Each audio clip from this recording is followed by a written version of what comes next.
Nació no como un sueño, nació como una necesidad prácticamente. Empecé como cortar, descoser de lo que había en casa para convertirlo en algo parecido a lo que ahorita está de moda. Pero también tenía una debilidad muy fuerte, que no podría resistir al alcohol. ¿El alcoholismo provocó que tus papás se separaran? Exacto. No lo puedo decir porque yo jamás pude estudiar profesionalmente diseño de moda. Me estaban ofreciendo estudiar una facultad de ser pedagoga en diseño de moda y yo no quería ser maestra. Tantas creencias que hay que romper en la vida para empezar a ver todo desde otro ángulo. Había gente que me parecía que me respetan, que me quieren, que me admiran, que luego me quisieron hacer engaños. Pero el día de hoy siento que no tengo el apoyo. No me entiende, que siento que no soy la hija perfecta, la que ella quisiera que sea. Ella sería, decía, tú siempre, ¿no? O sea, tú tienes talento. Mi abuelita sí creía, ¿no? ¿Alguna vez has tenido que cerrar las puertas de algún negocio o has quebrado en el camino de ser empresaria? El factor principal que hizo que me encantó México ha sido la gente mexicana. A veces por ser así como más cálidos, más suaves, siento que falta como Solamente haberlo borrado. ¿Borrarías algo? un montón de cosas. Hay personas que cambian el día a alguien con lo que saben hacer y a veces incluso le cambian la vida. Personas que convierten su pasión y su trabajo en un regalo para los demás, convirtiéndolo en una forma de dar felicidad al mundo. A estas personas las llamamos felicidarios. Y en este espacio les damos voz, conversamos, aprendemos y nos dejamos inspirar por ellos. Soy Caterina Oleg. Y yo soy Nicolás Robles. Bienvenidos a Felicidarios.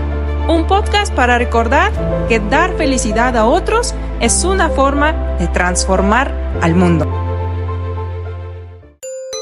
Felicidarios, bienvenidos a este nuevo episodio de Felicidarios Podcast. El día de hoy tenemos una invitada, Caterina Oleg, diseñadora de moda, empresaria, una gran mujer, mentora de diseñadoras de moda.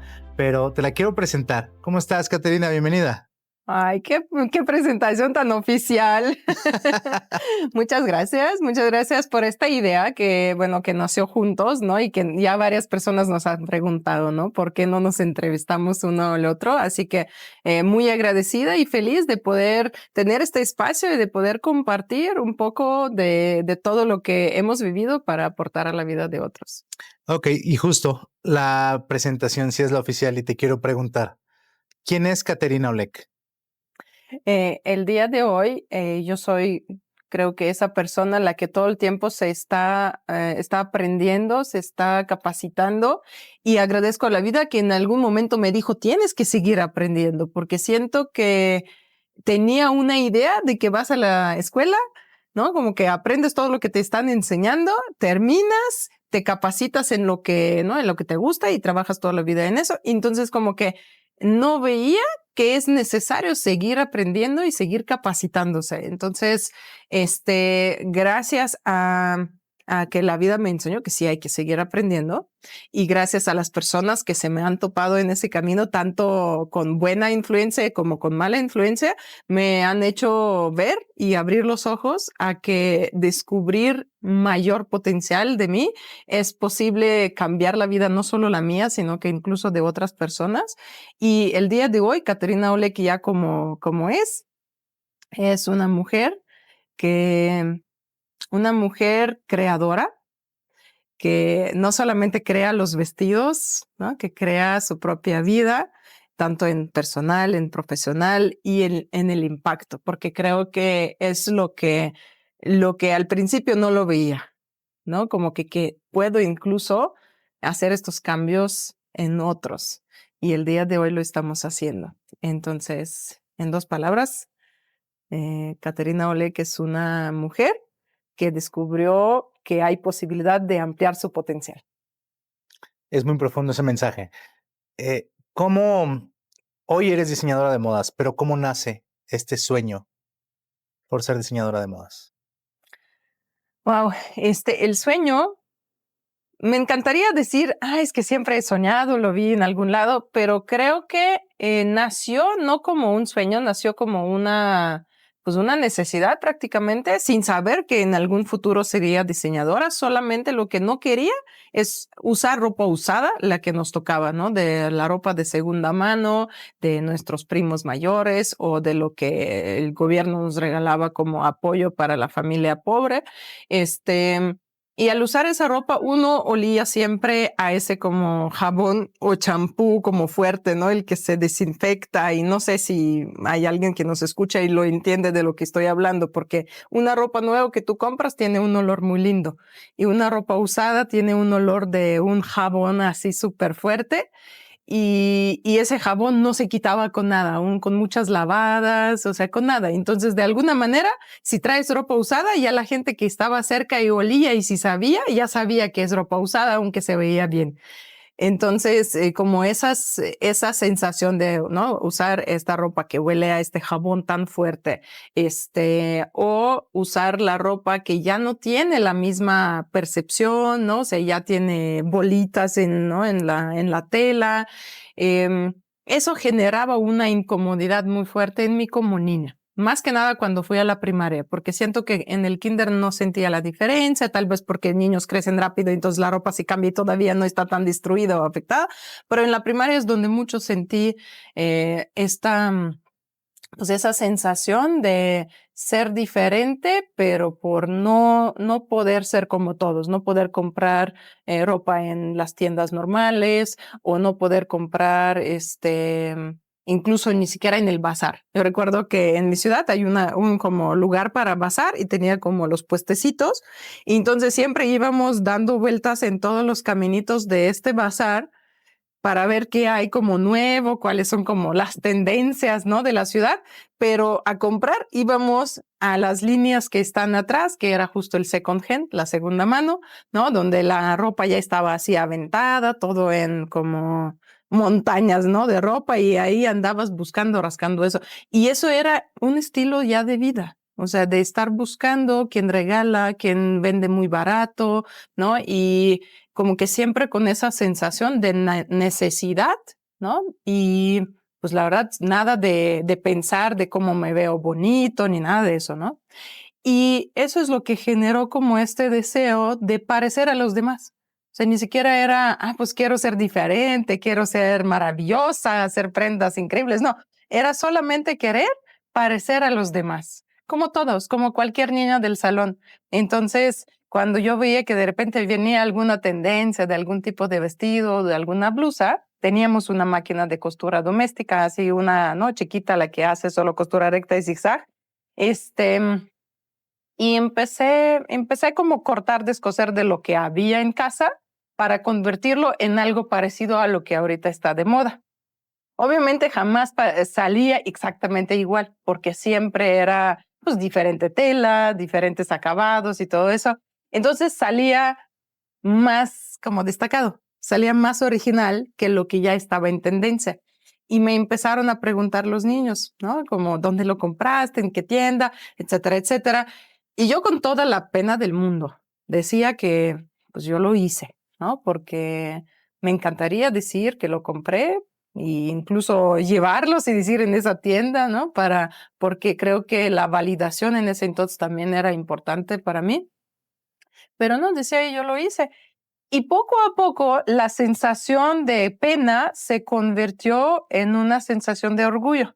Pero eso era gracias a las miradas que yo veía ¿no? en las personitas que estaban preguntando, ¿no? Y principalmente, pues, los que me rodeaban, que son mis compañeros del salón, ¿no? Que decían, ¿cómo? ¿Tú lo hiciste? ¿En serio? O sea, hasta, ¿no? Como que dudando de que si esto es posible que alguien lo puede hacer con sus manos, y además a su edad, ¿no? Como pues, todavía muy jovencita, ¿no? Yo empecé a utilizar, digamos, la máquina de costura más o menos como a los 9, 10 años, ¿no? Y recuerdo que cuando tenía 12 es cuando ya me nació como esta claridad de que me encantaría ser diseñadora de moda. O sea, yo siento que es un periodo muy corto para, ¿no? Para al final sí descubrir que no solamente tienes ese poder en tus manos y, bueno, obviamente tu espíritu también que te está, ¿no? Impulsando y empezar a crear, y con eso ya empecé a pensar y soñar en ser diseñadora, en estar en las pasarelas grandes, ¿no? En ver tus prendas, mis prendas en la pasarela, en los modelos profesionales, con esas luces. Eso es lo que me empezó a motivar. ¿Cómo pensabas en crear ropa para otras personas usando ropa usada tú misma? En ese momento yo no lo pensaba como así, sino que recuerdo que en algún momento cuando ya me empezaron a pedir como, ¿no? Diferentes prendas, normalmente pues me traían sus telas, ¿no? Y empezaba yo a crear de lo que se podía.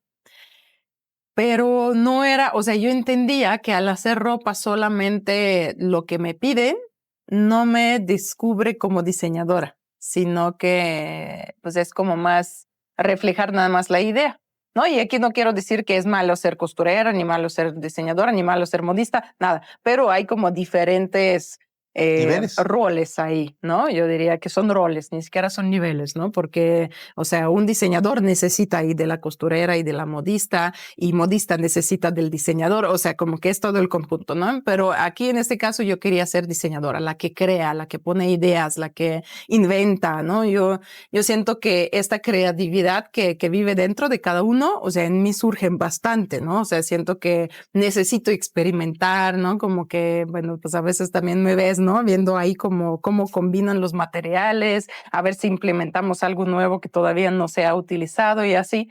Entonces yo sentía que al hacer solamente con lo que me traían clientes ¿no? de telas, no era lo que yo quería. Entonces yo quería hacer una colección para mostrar qué es lo que yo puedo hacer, ¿no? Qué es lo que yo ofrezco con mi visión hacia la moda. Y ahí es donde me topé con ese problema que yo siempre solamente usaba ropa usada y la descosía y la convertía ¿no? en prendas.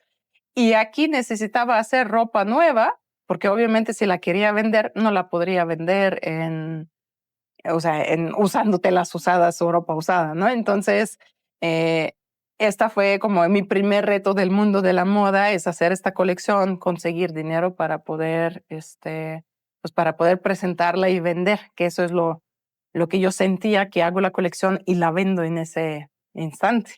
Tú eres de Ucrania.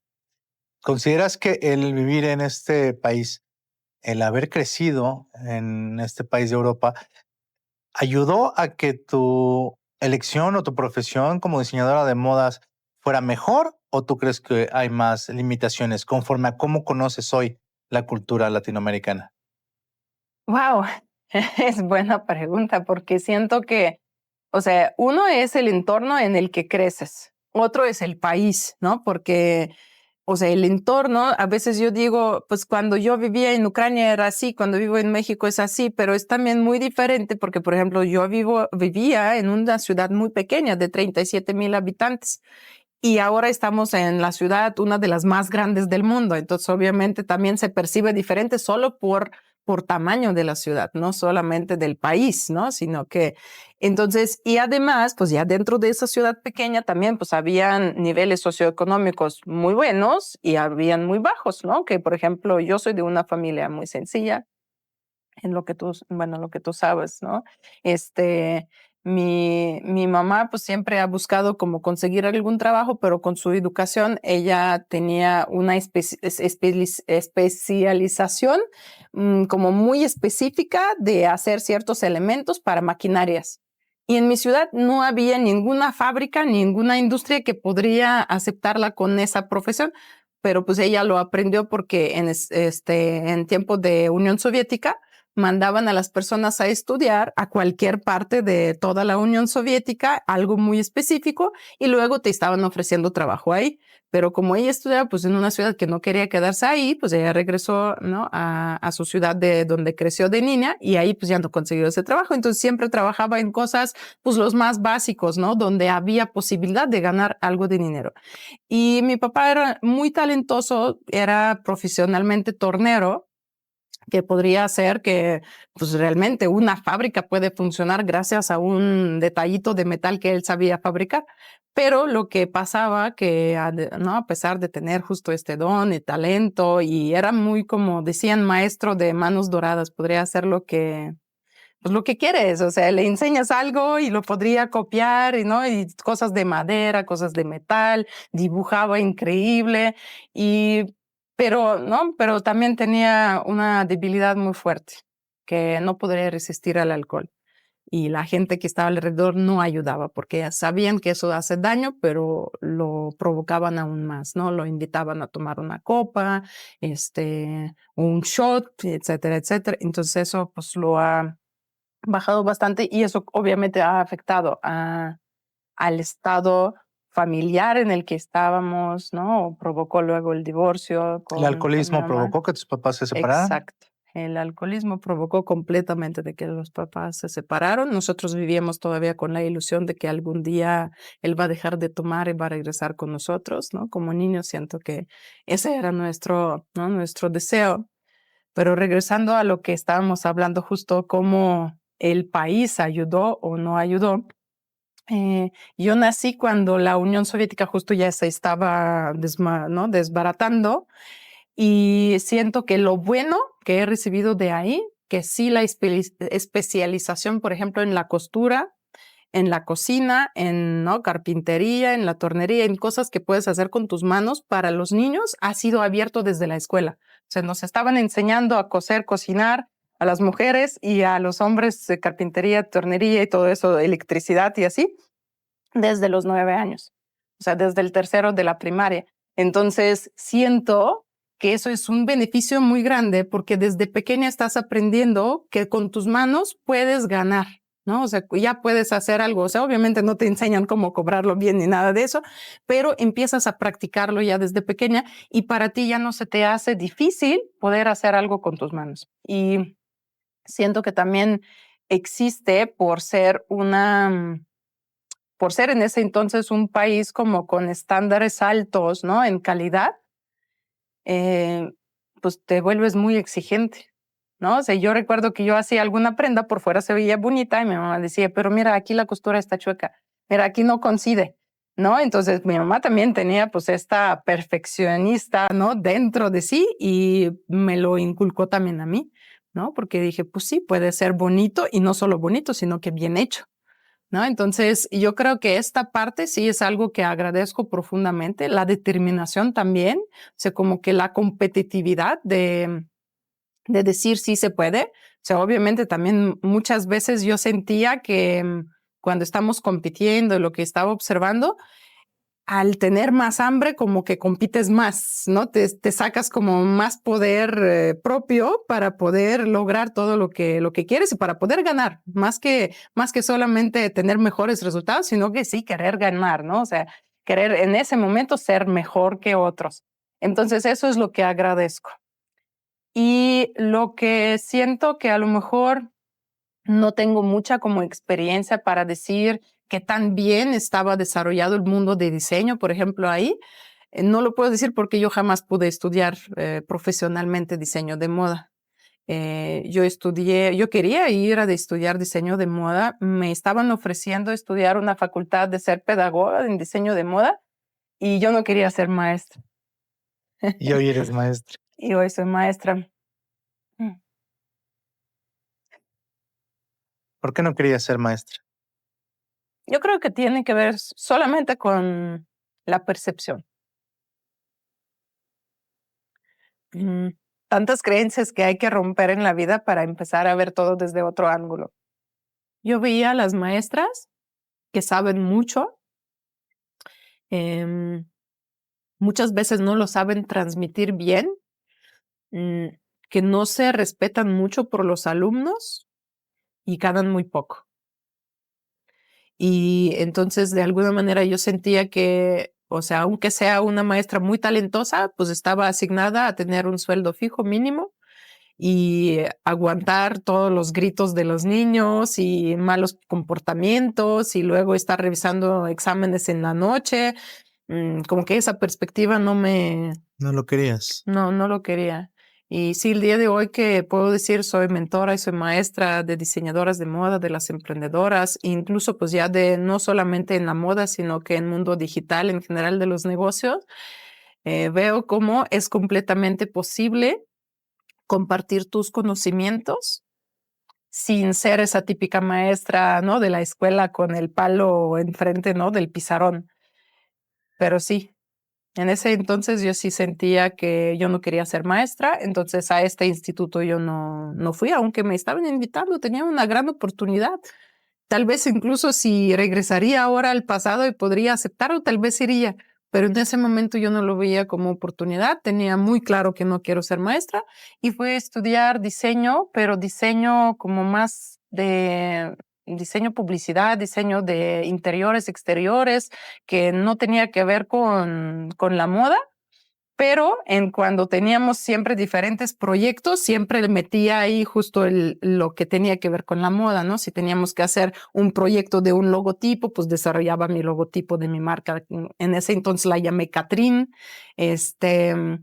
Si teníamos que hacer alguna presentación, un mood board, pues lo hacía todo que tiene que ver con la moda, ¿no? Y los fines de semana me escapaba a coser, a hacer mi propia ropa para que próxima semana pues otra vez poder venir con algo nuevo creado por mí. En, en tu carrera profesional, ¿hubo algún momento en el cual hubo un obstáculo tan grande que te estuviera obligando a dejar el diseño de modas? Wow. Yo creo que el mayor obstáculo que he encontrado, porque al principio yo sentía que era como muy inspirada, sentía que sí soy destacada ya dentro de la comunidad. Cuando yo tenía 14, 15 años, todos decían, wow, parece que tienes como 20 o 25 con la visión que tienes, con la mentalidad con la que hablas, ¿no? Y como, o sea, ya tenía pues muy claro de que voy a ser diseñadora, o sea, como que todo tenía mi camino como perfecto en mi visión. Y la gente como que se inspiraba incluso conmigo, ¿no? Como al decir, wow, qué padre que tienes esas ideas, ¿no? O sea, también quiero tener ideas así. Y cuando ya tenía yo más de 20, como no sé, pues hablar por 22, 23 años, cuando ya estaba realizando este sueño, incluso, bueno, conoces la historia, pero al público la voy a compartir. Tuve oportunidad de estar en un proyecto tipo Shark Tank en Ucrania, que se llamaba Ukrainska Mriya, y presentar mi proyecto para negocio de vestidos de novia, donde justo nosotros hacemos diseños exclusivos para esos momentos tan importantes de la vida de las mujeres, que es la boda. Y obtuve esta oportunidad, ¿no? De tener esa inversión para mi proyecto y empezar a hacerlo. Y ahí es donde siento que las nubes, estas rosas que estaba pintando, o sea, me di cuenta que hay de todo, ¿no? Hay grises, hay negras, había gente que me parecía que ¿no? Que me respetan, que me quieren, que me admiran, que luego me quisieron hacer engaños y que todo se ha convertido como que contra mí. Y yo sentía que entonces no estoy preparada para hacer negocios, no estoy preparada para ser diseñadora de moda. O sea, como que ahí es donde llegaba la frustración, ¿no? De decir, no, el mundo no es como yo lo estaba ya pintando, porque yo pensaba que solamente al querer hacerlo es posible. Y, ¿no? Y como que empezaba a perder un poquito esta fe de que sí es posible. Cuando crecemos en un ambiente de escasez y de pobreza, y yo creo que lo más complicado es cambiar esa mentalidad. ¿Qué te ayudó a ti a cambiar esa mentalidad desde un origen tan humilde? Me encantaría que en algún momento alguien me hablaría desde principio sobre esta mentalidad y, ¿no? Que lo trabajaría, porque siento que al principio como que no lo ves, porque justo siento que estás como en una cajita pequeña y de las cosas que te hablen, que están fuera de esta cajita, no los aceptas, como que no los entiendes esos conceptos. Yo recuerdo que una vez tuve ocasión, de hecho, bueno, a varios seminarios que he ido con mi mamá, que ella ha ido a seminarios como de desarrollo personal, algunos espirituales, donde hablaban de Dios. Y yo sentía que, o sea, hablan cosas bonitas, pero no les entendía. O sea, ¿de qué me están hablando? ¿En serio eso existe de la gente que quiere vivir desde amor?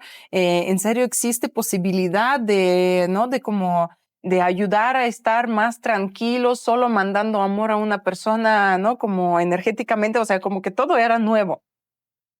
Y pero justo como la caja está chiquita, todo lo que aprendiste, todo lo que escuchaste todo el tiempo, pues de alguna manera, o sea, lo otro, lo que entras, es como que rebota y pues no lo absorbes. Entonces yo siento que todo lo que tiene que ver con la mentalidad de escasez, seguimos trabajando. O sea, siento que llegas como que de repente ya romper esta cajita, pero llegas a otra y es todavía, ¿no? O sea, es un poco más grande, pero aún sigue siendo una cajita con paredes donde te topas cuando quieres salir de ahí.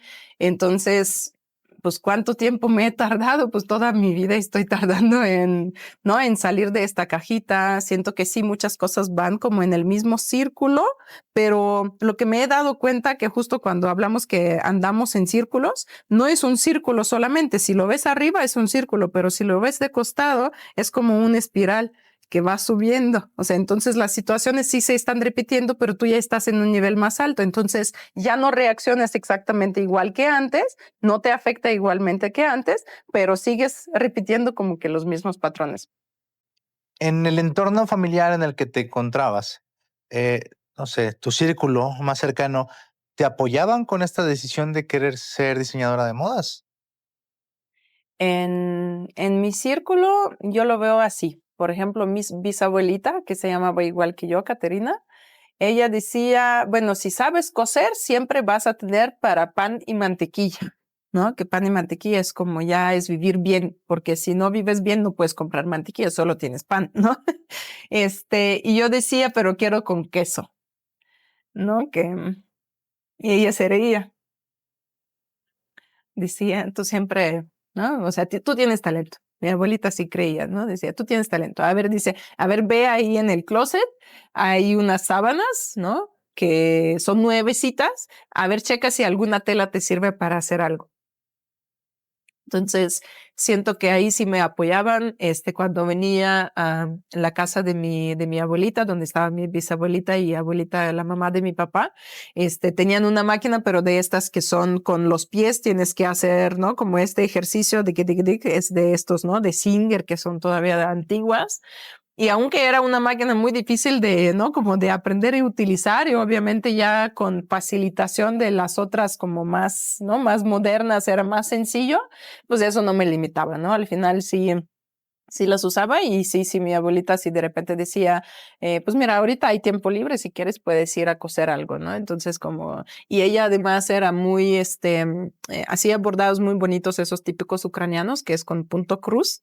Entonces también me sentaba con ella a bordar. Entonces siento que sí aprendía también mucho ¿no? De las técnicas, de la inspiración también, porque de repente recuerdo que llegas, íbamos ahí para el verano, ¿no? Como unos 2, 3 meses en lo que están las vacaciones de la escuela, estábamos ahí en el pueblo. Entonces de repente llegas un año después, ¿no? Y la abuelita ya tiene nuevos atuendos, estos bordados a mano, ¿no? Y bien bonitos, siempre muchos colores, eso inspiraba mucho.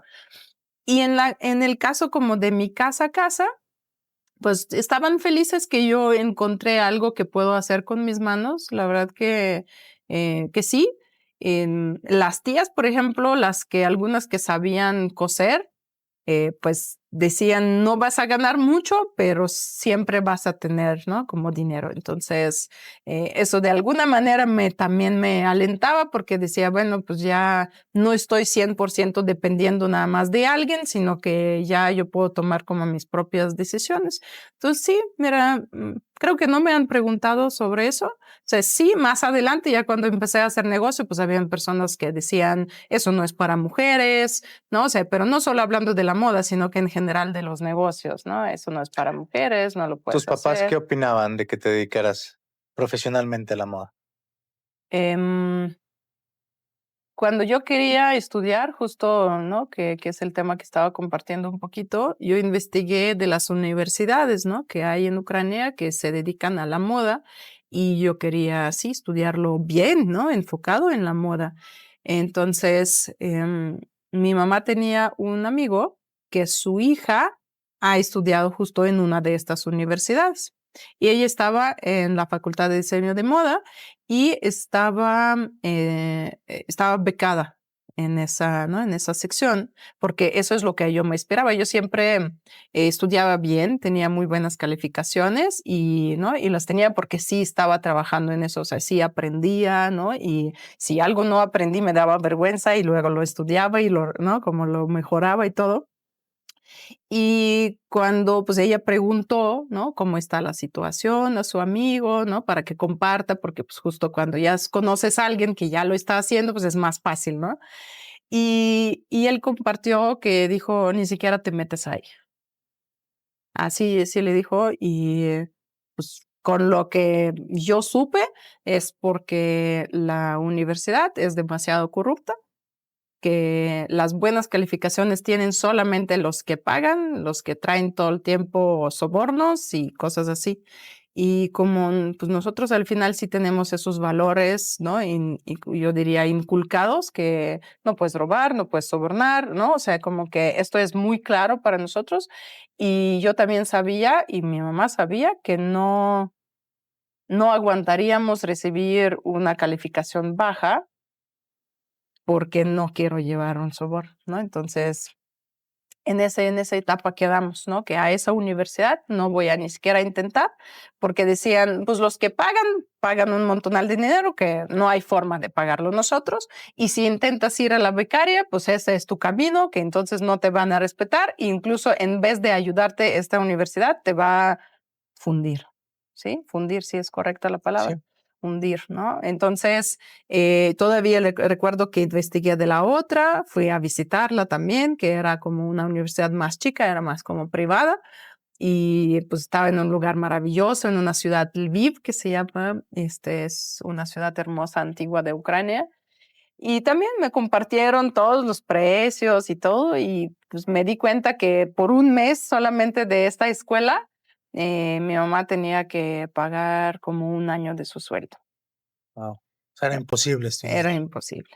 Y justo, pues como era imposible, pues dije, bueno, pues puedo empezar a hacer lo que ya sé, porque al final, o sea, desde 9 a que 14, 15 años, pues ya bastante, ¿no? Bastante experiencia adquirí al estar diseñando. Estaba todo el tiempo leyendo libros, revistas de moda, todas las explicaciones de paso a paso cómo realizar la prenda. Entonces, así es donde ya decidí luego hacer ¿no? Mi colección. Hoy que tienes éxito en el diseño de modas, que te presentas en diferentes países, que tienes reconocimiento, eh, ¿te alcanzas a percatar qué es lo que opina tu mamá acerca de esta carrera de modas? Es increíble. Es increíble cómo, o sea, al principio justo sentía que sí tenía más apoyo, aunque, ¿no? Justo no pude ir a estudiar lo que quería, pero no era por no deseo de mi mamá, sino que por la situación económica. Pero el día de hoy siento que no tengo el apoyo, que no me entiende, que siento que no soy la hija perfecta, la que ella quisiera que sea, porque siento que siempre ha tenido como expectativas altas de mí. Siento que como estudiaba bien, tenía como creatividad, siempre sobresalía, emprendía y todo. Siento que, ¿no? Como que me permitía ver de que soy especial. Y el día de hoy, que por ejemplo, cuando íbamos ¿no? A presentar en París, le compartí esa gran noticia, ¿no? Para mí. Y ya no recuerdo qué me dijo, pero así como me contestó, me hizo sentir que eso no es ningún logro y que hay cosas más importantes en la vida que hacer los vestidos. Ya recordé que me dijo. Además me dijo, creo que me gustaría más si harías ropa para monjas. Para monjas. Sí. Y obviamente eso duele, porque yo creo que justo cuando tienes un llamado, ¿no? A la acción de la vida, tienes un propósito. Además, puedo decir que hoy toda esta carrera no se trata solamente de la moda y de la ropa, al final se trata de las emociones que se están creando a través ¿no? De crearlo y de acompañar a las mujeres para sus ocasiones especiales, tanto para un evento donde se unen dos corazones, tanto como para eventos de alfombras rojas o algunos festejos donde tiene que lucir increíble, donde tiene que reflejar su esencia. No estamos hablando solamente de ropa y de los vestidos. Y, y además, pues a través de todo eso, estamos también conectando con otros creadores que también se dedican a eso y que pueden también aprovechar al máximo su potencial. Entonces, al no tener como tal este apoyo, sí duele. Hoy eres una empresaria con éxito, lideras una academia digital para diseñadoras de moda. También lideras uno de los eventos más importantes en México, el Fashion Leader México, en el cual se presentan diseñadoras a mostrar sus creaciones. Además, tienes tu propia marca de vestidos de gala y de noche. ¿Alguna vez has tenido que cerrar las puertas de algún negocio o has quebrado en el camino de ser empresaria? Yo creo que, yo creo que ningún negocio exitoso no tiene historias de fallas o de fracasos y creo que es como parte que te acompaña todo el tiempo, ¿no? Una vez escuché que si no te gusta tu minique, pues acéptalo, ¿no? O sea, es parte de tu cuerpo, o sea, sin minique no estarías más feliz, ¿no? Entonces, este fracaso así nos acompaña todo el tiempo. El primer negocio ¿no? que hice, que justo fue gracias ¿no? a los inversionistas que creían en el proyecto, pues lo tuve que cerrar y cuando lo cerré lo cerré por estar mudando a México, pero aún seguía con la deuda. Tenía que todavía pagar lo que se invirtió en ese negocio y además, como lo vendí, para vender, o sea, para venir acá lo vendí y lo vendí en grivnas, o sea, en moneda de Ucrania. Y en ese entonces, muy pronto, porque era como pagos a meses, se cambió el valor ¿no? del dólar y se triplicó. Y entonces el valor de grivna pues se bajó. Y entonces realmente un negocio que era como valorado más o menos entre 4 y 5 mil dólares, lo vendí como a precio de una máquina industrial. O sea, realmente sí fue también como una pérdida grande, ¿no? Sí fue como yo puedo decir que sí fue un como fracaso, pero pues eso al final no te limita, no me limitó si eso es lo que te gusta y eso es lo que sabes hacer y entonces hay que enfocarse en qué es lo que se hizo mal y cómo lo puedes corregir, ¿no? En este caso yo me daba cuenta que mi error en ese momento era abrir la tienda antes de tener, por ejemplo, la colección, antes de tener como clara la estrategia de marketing, porque ni siquiera estaba pensando en marketing, solamente pensaba, rentas un lugar, pones todo bonito y la gente viene. Y pues 1 mes, 2 meses, 3 meses y la gente no viene, ¿no? Y aunque tenía mi base de clientes con la que estaba trabajando desde casa, pero pues no tenía suficientes pedidos para poder mantener todo este negocio. Y un error también muy grande de abrir ese negocio era invertir mucho en las instalaciones que no me pertenecen, ¿no? Porque como era renta y yo quería mejorarlo y tenerlo todo perfecto, entonces se invirtió mucho dinero en arreglar paredes, ¿no? O sea, como que cosas que luego cuando dejé ese lugar porque me di cuenta que ese lugar no era bueno para este tipo de negocio, pues todo se quedó ahí, ¿no? Aunque negociamos algo con la dueña, pero todo se quedó ahí. Entonces también es un error que he cometido que al final aprendí que esto no se debería de hacer de esta forma. ¿A qué edad llegas a México? Tenía 24. 24 años. ¿Y cuándo comienzas a hacer negocio en México? Llegué justo porque conocí a papá de mi Constantin, ¿no? De mi hijo, y él me decía, yo te voy a ayudar y ¿no? Vamos a hacer esto juntos, te voy a apoyar para que se haga el negocio. Pero entonces cuando yo llego, yo entiendo, pues no hablo español, ¿no? O sea, no me sentía lista de poder hacer un negocio mientras no puedo comunicarme con los clientes, porque al final mi negocio en ese entonces, la forma en la que era pues estar trabajando directamente con los clientes. Hoy vendemos colecciones, entonces ya incluso si yo no hablo idioma, pero tengo una vendedora que sí habla con ese idioma, pues ella ya te puede vender los vestidos que tú quieres, ¿no? Pero en ese entonces yo solo atendía personalmente a mis clientes, entonces no era posible. Y entonces empiezo a darme cuenta que primero es aprender. Luego, justo los primeros clientes han sido las ucranianas aquí en México, porque pues como me presentaron a esa comunidad y pues ellas felices sabiendo que hay alguien que las entiende también, ¿no? Que habla en su idioma y de que pues valoran lo que, ¿no? Lo que tú sabes hacer. Y como año y medio, a partir de ahí, ya fue que abrimos la primera boutique haciendo el mismo error de no tener la colección, pero aquí ya la decisión no era 100% mía, entonces de alguna manera pues yo también me basaba en la experiencia, ¿no? Del empresario que me estaba apoyando. Entonces,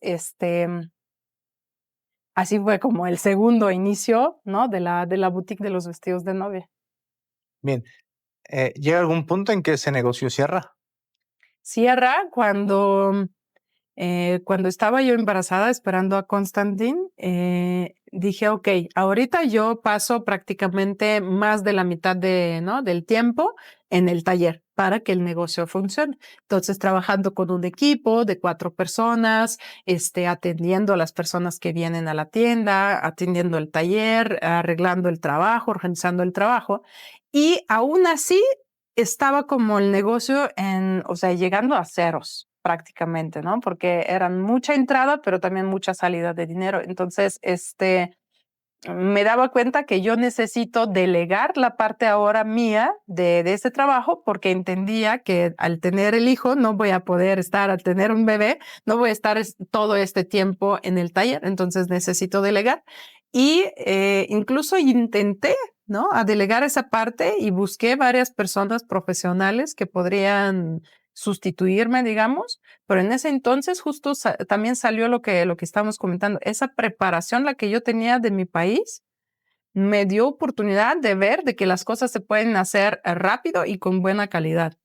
Y la mayoría de las personas que han venido, que he entrevistado, que incluso hemos hecho prueba, me di cuenta que o sea, lo mismo lo hacían con mucho más tiempo, doble o triple de tiempo y con calidad menor, con menos, ¿no? O sea, con un ajuste no tan perfecto, con la calidad de los acabados no la misma.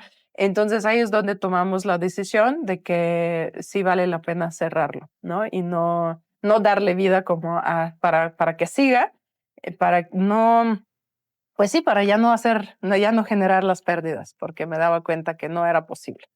¿Cómo nace este proyecto de hacer una academia digital? De hecho, cuando terminó ¿no? Esta etapa de tener esta boutique que se cerró, la parte de creación de vestidos jamás se frenó, porque entonces los clientes venían a la casa, ¿no? Entonces yo tenía ya un taller pequeño, una máquina, mi pequeña mesa y todo. Y cuando empiezo a atender a los clientes en la casa, empiezo a darme cuenta que necesito, ¿no? Como crecer en esto, ¿no? De poder ahora tener otra vez el equipo más grande, tener un lugar adecuado para atender a las personas. Pero para todo eso se necesita como mucho tiempo, mucha inversión otra vez, ¿no? Y no tenía muy claro cómo organizarlo para que empiece como crecer y destacar.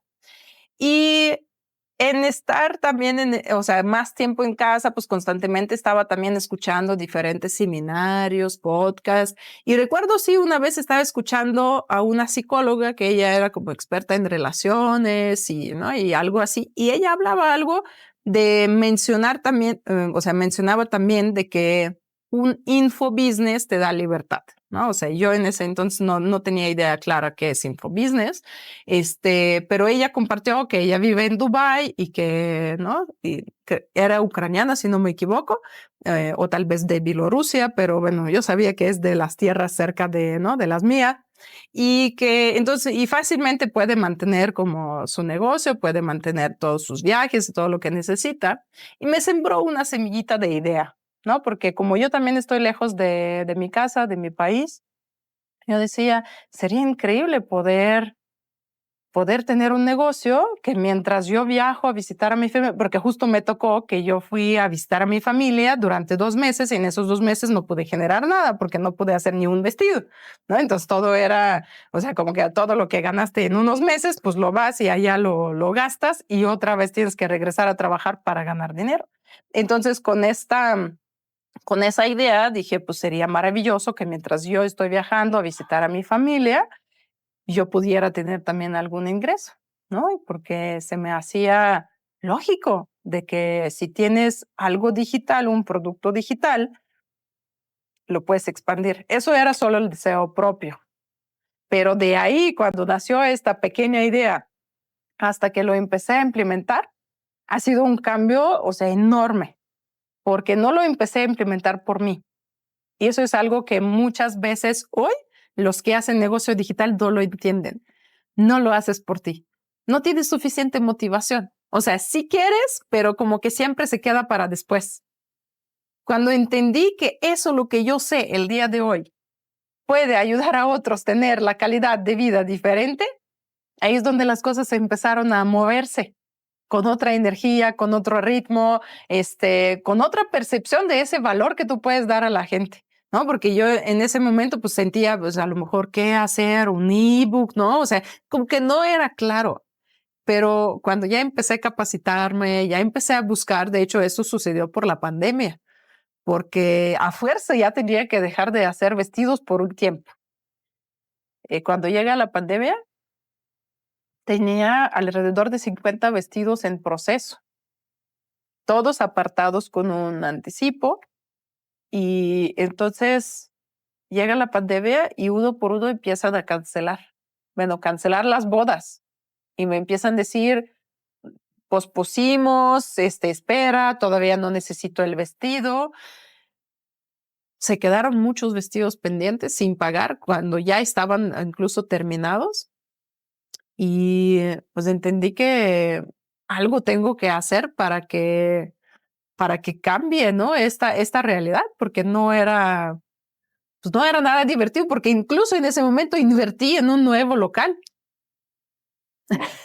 Invertí en un nuevo local, incluso puse 6 meses por adelantado el pago de renta y llega la pandemia. Y ahí es donde era como, pues, o me frustro o tomo esta situación como una oportunidad para darme tiempo, porque yo sentía que siempre decía, no tengo tiempo, no tengo tiempo, no tengo tiempo, no tengo tiempo. Y ahora sí, ahora había mucho tiempo. Entonces dije, ahora sí voy a aprovechar ese tiempo para capacitarme en algo que siempre he querido, ¿no? Y yo veía que las redes sociales es una oportunidad, pero no sabía cómo. Incluso yo recuerdo una plática que tenía con una amiga que ella decía, mira, yo encontré en una página, aquí te permiten comprar seguidores, ¿no? Y estábamos como observando, validando esta posibilidad. Incluso recuerdo primeros 1,000 seguidores, también los pagué, ¿no? Porque de hecho, validamos que eran varias páginas y una de ellas te estaba ofreciendo, ¿no? Como seguidores normales y otras seguidores reales, ¿no? Y te decían, no, es que es por el medio de la actividad que se realiza, y no sé qué, lo estaban explicando muy como inteligente y decías, bueno, y cuestan 5 veces más caro, pues con razón, ¿no? Es como, yo creía que es como una campaña pero que te garantiza la cantidad de seguidores, pero no tiene que ver con la campaña. O sea, de hecho, todos los que el día de hoy escuchan que te están ofreciendo seguidores, eso no es algo real, ¿no? No compres seguidores en tus redes sociales. No compres seguidores en tus redes sociales. Estos 1,000 que los compré, vamos a decir así, porque sí eran tus bots al final. Luego tuve que eliminarlos uno por uno, porque, o sea, entendí que eso no es lo que funciona, porque no son gente real, no es gente que interacciona, entonces te matan tu página. Yo tenía mis 500 reales y luego estos 1,000 falsos y la página se empezó o sea, como si fuera que va, ¿no? En sombra, o sea, que nadie la ve, ¿no? Entonces, en algunas pláticas que he escuchado, pues escuché eso de que los bots al revés, en vez de ayudarte, te matan. Entonces empecé a borrar uno por uno, uno por uno, uno por uno.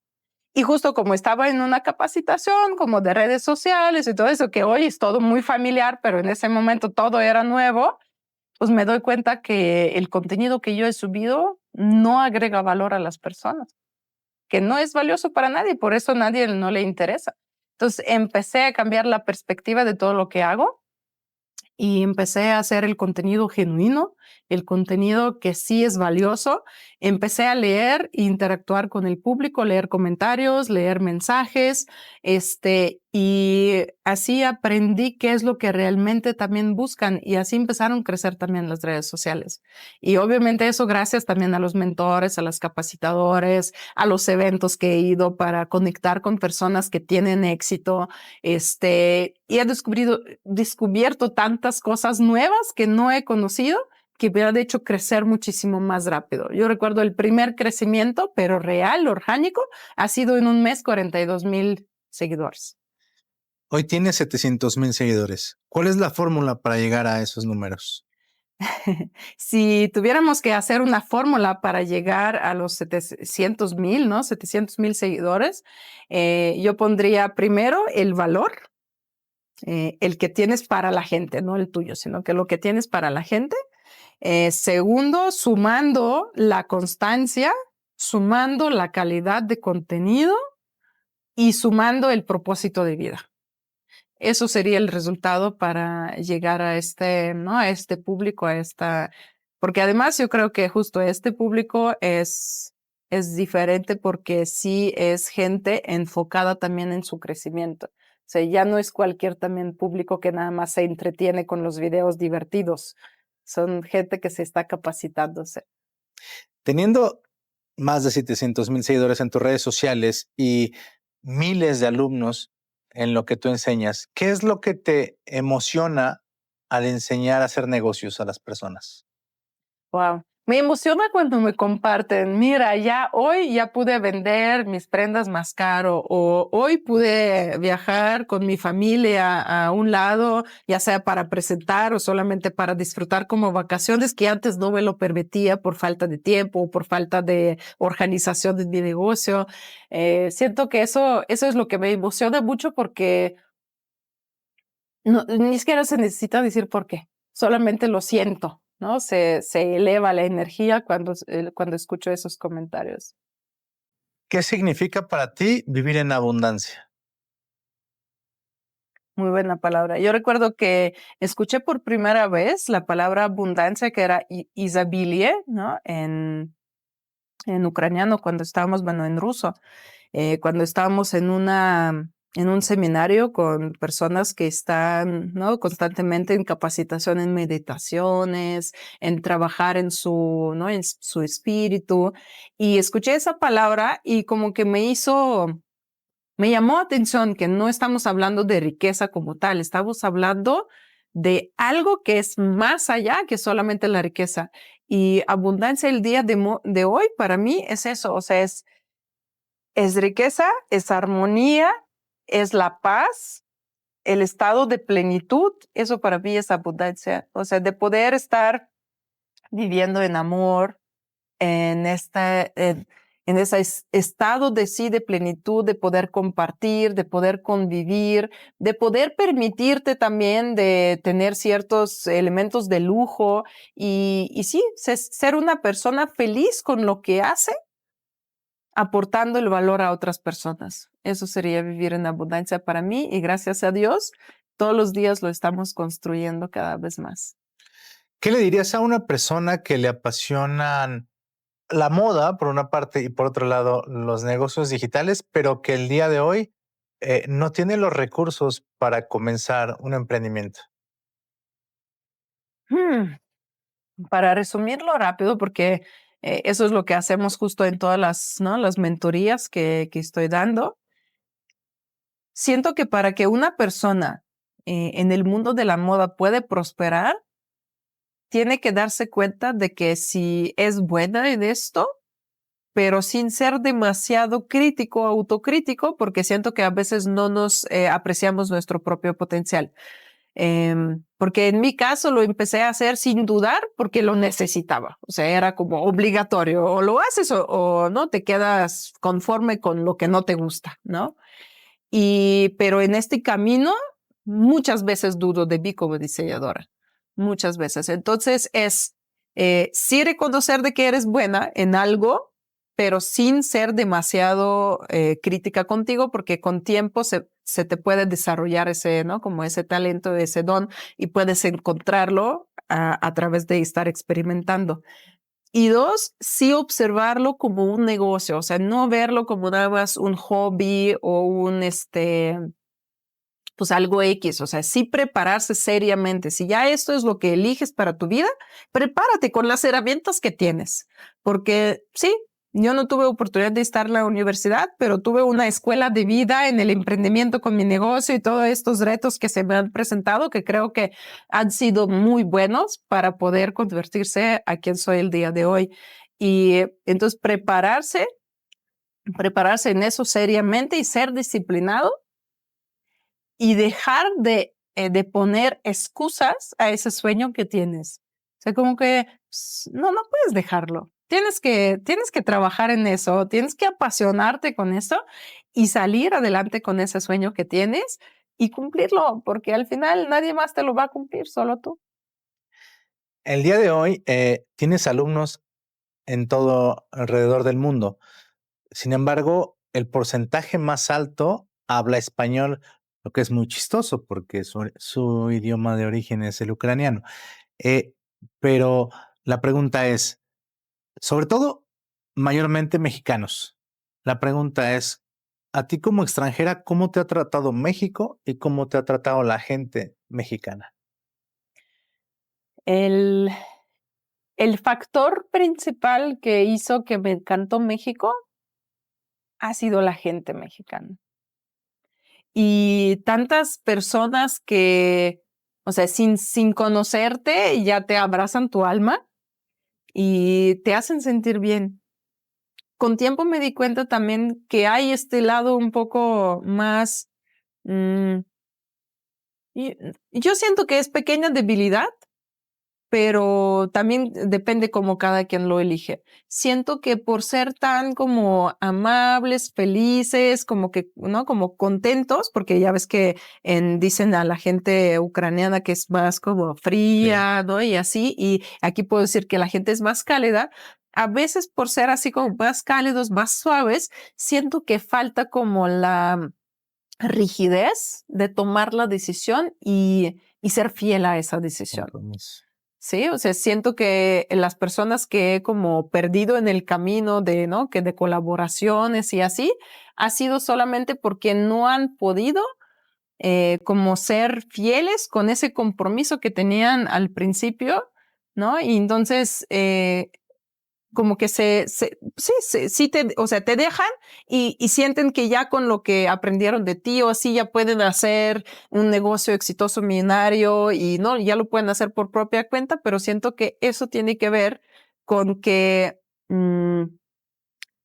romantizan un poquito la situación y no son suficientemente comprometidos. Entonces, bueno, pero regresando a la pregunta, la gente mexicana me gusta cómo son, me gusta que son amables, que son amistosos, me gusta que se saludan de abrazo, porque eso no es normal allá en mi tierra, ¿no? Ahí, por ejemplo, cuando vienes a una compañía, pues llegas y todos están en la mesa, los saludas y te sientas en tu silla.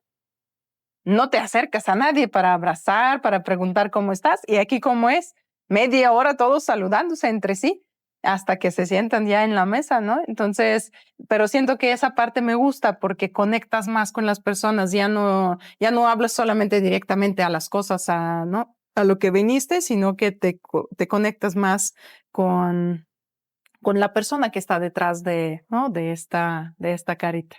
¿Consideras a México como tu hogar? México es mi hogar. Actualmente México es mi hogar, ya es tercera parte de mi vida y pues de la vida más consciente, yo diría, soy aquí. Toda la gente, todos mis mentores, todos mis maestros, pues ya la mayoría son de acá. En los negocios, si hoy tuvieras que volver a empezar desde cero, ¿qué es lo que harías? Si hoy tuviera que empezar mi negocio, el de vestidos o Todo, cualquiera. todo Ujú. desde cero. Todo desde cero, pero sabiendo todo lo que Claro. sé el día de hoy. Wow. Me gustaría tener una pausa así, porque creo que también algo sucede, que cuando estamos en el proceso haciendo un negocio, implementando otras cosas, como que te vuelves a un ritmo o sea, es como si mueves una maquinaria mucho más grande. Y entonces como que de repente quieres una pequeña pausa para como que recapitular todo y empezar desde cero, ¿no? Bueno, desde cero no quiero, sí quiero desde el punto de, ¿no? De donde se está, pero con más como calma y claridad. Yo creo que sí, cualquier negocio que tenemos que, o sea, cuando empezamos, uno tenemos que entender que eso se conecta contigo como tu propósito de vida. Porque si yo hago algo que está conectado con el propósito, que en mi caso yo descubrí que el propósito de mi vida es ayudar a las personas a ser más felices por el medio del conocimiento que ellos pueden aplicar en su vida, y ese conocimiento es el que yo les puedo compartir. O sea, al final todos tenemos mucho conocimiento, pero yo de mi área, lo que yo puedo compartir, ¿no? De mi experiencia. Entonces, al entender que ese es el propósito, ya no importa si te dedicas a hacer vestidos, si te dedicas a hacer comida, si te dedicas a hacer cualquier otra cosa, esto te va a hacer feliz porque está conectado con tu propósito de vida. Entonces, lo primero haría es entender qué es lo que me hace feliz. Lo segundo, entender qué es lo que hoy la gente necesita, porque siento que un buen negocio cubre las necesidades de las personas y no ofrece nada más su producto, que eso es lo que siento que muchos emprendedores se desvían ahí porque se enfocan mucho en el producto. Luego sí, obviamente, hacer un business plan, o sea, tener muy claro qué es lo que estás esperando de este negocio, ¿no? Y poner el compromiso en pie, porque sin compromiso no se va a cumplir nada. Es como tener un sueño justo, pero no ponerle una fecha. Si no le pones una fecha, pues siempre se va a quedar un sueño. Pero si ya lo conviertes en una meta, ya puedes tener claridad cómo vas a llegar ahí. Hablando de sueños, ¿cuál es tu sueño como diseñadora de moda? ¿Cuál es tu sueño como mentora de otros empresarios? ¿Y cuál es tu sueño como persona? Sueño como diseñadora de moda. Puedo decir que acabo de cumplir un gran sueño que tenía para presentar en París mi colección de alta costura. Pero obviamente me encantaría poder hacerlo muchas veces más y con nuevas colecciones y a una altura muy grande. Mm, Poder colaborar con las marcas o personas de alto impacto mundial en el mundo de la moda, me encantaría. Eso sería sí un gran sueño cumplido, poder trabajar con personalidades como celebridades o como cantantes, ¿Como quiénes? como Jennifer López, por ejemplo, me encantaría. Y poder colaborar con las marcas, no sé, tipo Pronovias o Rosa Clara, que son marcas que el día de hoy, por ejemplo, están, ¿no? A la altura, ¿no? Eh, de este sueño, ¿no? Para las novias, para este mundo nupcial. Em, Poder vestir a las celebridades para sus carpetas rojas de Festival de Cannes. Hemos podido ya vestir a algunos, incluso abrimos la oportunidad a nuestros diseñadores alumnos para estar en el Festival de Cine en Venecia. Son cosas increíbles, pero siento que aún puede generar más impacto. Sueño como diseñadora es también tener como este tiempo de poder usar esta creatividad que hay dentro, porque siento que tengo tantas ideas en la mente que no me da tiempo reflejarlas o sea, en la vida real. Entonces, como que siento que avanzo muy lento comparadamente con lo que tengo, ¿no? En la cabeza, y siento que a veces incluso esas ideas pues vienen y como no las aprovecho, pues luego ya no son actuales. Entonces, sí, me gustaría armar un equipo que me pueda ayudar a ejecutar todas esas ideas con una velocidad y con la calidad increíble para que estos no se estancan, para que sí vayan avanzando. Como persona, me encantaría impactar la mayor cantidad posible de las personas en todo el mundo para que puedan seguir luchando por sus sueños, para que vean que el potencial lo tienen dentro y son los únicos que pueden ayudarse a sí mismos para cumplir esos sueños, pero no necesariamente tienen que saber cómo hacerlo porque pueden encontrar personas que los guíen en este camino. Como mentora de diseñadoras, me encantaría que en cada rincón del mundo haya diseñadores que han pasado por esas mentorías donde han encendido su chispa, y los que aprendieron no solamente las técnicas, sino que por el medio de su diseño pueden hacer todo, pueden sanar incluso las inseguridades de sus clientas, pueden vestir sus sueños, pueden hacer cumplir sus sueños y hacerlos realidad por el medio de un diseño. Ese sería un gran sueño, tener como, no sé a qué número podría decir, pero en algún momento dije que mi sueño era tener alrededor de 2,000 diseñadores y creo que el día de hoy lo superamos. Entonces, ahora la meta tiene que ser más grande para que sean aún muchas más emprendedoras y emprendedores en el mundo de diseño que se conecten con ese potencial que tienen como creadores.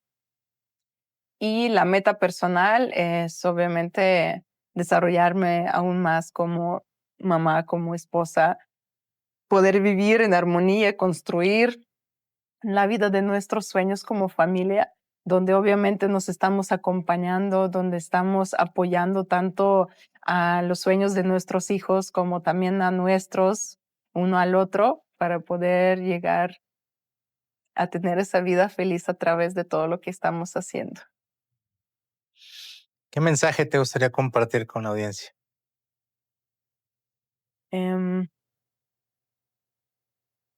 Siento que hablé mucho. Siento que hablé mucho, pero el mensaje principal me gustaría decir que recuerda que aunque todo el mundo pareciera que pudiera estar contra ti o no te están apoyando, están riéndose de tus ideas o no te quieren desviar de tu camino, tú siempre serás la persona a la que pueda poner el alto y empezar a hacer todo a tu manera. Y creo que sí es importante mencionar que muchas veces eso sucede cuando nosotros como que apagamos el ruido de afuera y nos concentramos con este silencio el que hay dentro de nosotros para escuchar lo que Dios o lo que el Creador nos está diciendo. Porque creo que ahí es donde nace tanta oportunidad de poder cambiar las cosas.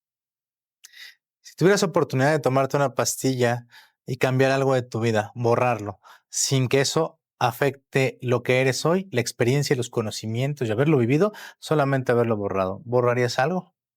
Un montón de cosas. ¿Cuál sería la principal? Yo creo que de perder el tiempo en buscar como estas relaciones que no te favorecen y no te aportan por no saber cómo construir una familia. No.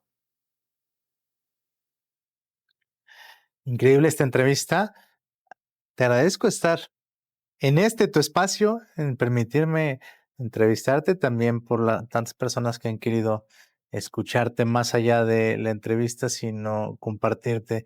Yo sé que hay mucho todavía por compartir y no acabaríamos con esta charla, pero seguramente tendremos otra entrega. Muchísimas gracias y nos vemos en el próximo episodio, mi amor. Felicidades, hasta aquí el episodio del día de hoy. Recuerda, suscríbete y comparte este video con quien le puede servir. Estamos listos para leer tus comentarios. Nos vemos en el próximo. Gracias por acompañarnos en este episodio de Felicidarios. Aquí creemos que quienes dan felicidad también merecen ser escuchados. Y por eso este espacio existe, para amplificar esas voces que inspiran, que transforman y que nos recuerdan que cuando damos felicidad, también la encontramos. Si este episodio resonó contigo, si tocó tu corazón o si tú también crees que dar felicidad es el camino para lograr la nuestra, entonces suscríbete al canal, comenta, compártelo y envíaselo a esa persona que sabes que necesita escucharlo hoy. ayúdanos a que este mensaje llegue más lejos. Porque Felicidario no solo es nuestro podcast, Felicidario es tu podcast.